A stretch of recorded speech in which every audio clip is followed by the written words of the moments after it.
2019 पासून नियामक मंडळाच्या माध्यमातून त्यांच्या काय चाचगाठी होत्या त्या आदरणीय आंबेडकर साहेब आमदार असताना ज्यावेळेला लक्षात आले त्यावेळेला पहिल्यांदा खरं तर पतसंस्थेच्या कर्मचाऱ्यांना मंत्रालयाची पायरी कशी चढायची असते हे शिकवणारे आंबेडकर साहेब आहेत.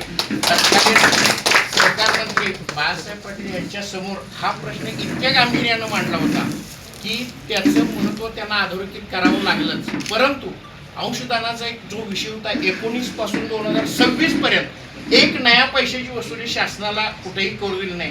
कारण तेवढं शब्द त्या मीटिंगमधले कट होते. बरेच जण या ठिकाणी मीटिंगला हजर होते. त्यानंतर पुणे आयुक्त अनिल कवडे साहेबांच्यावर सुद्धा मीटिंग झाली आणि त्यामध्ये सेवा नियमांचा विषय साहेबांनी मांडला होता. आणि त्यानंतरच्या विधिमंडळाच्या एका अधिवेशनात पतसंस्थांचे सगळे प्रश्न साहेबांनी स्वतः आपल्या स्पीचमधून मांडले होते आणि त्याचं गांभीर्य शासनाला घ्यावं लागलं. आणि आज आपल्याला ब वर्गचा जो फार मोठा प्रश्न होता 2 दिवसापूर्वी आपल्याला परिपत्रक आलेलं माहिती आहे की सोने तारण कर्ज देताना ब वर्ग सभासदांना ते कर्ज देण्यात यावं. त्याच्याही पुढे जाऊन साहेब स्वतः काही गोष्टी सांगणार आहेत कारण मी बोलणं योग्य ठरणार. पण जे जे निर्णय झालेले आहेत ते निव्वळ आणि निव्वळ ज्या दिवशी साहेब मंत्री पदावर आरूढ झाले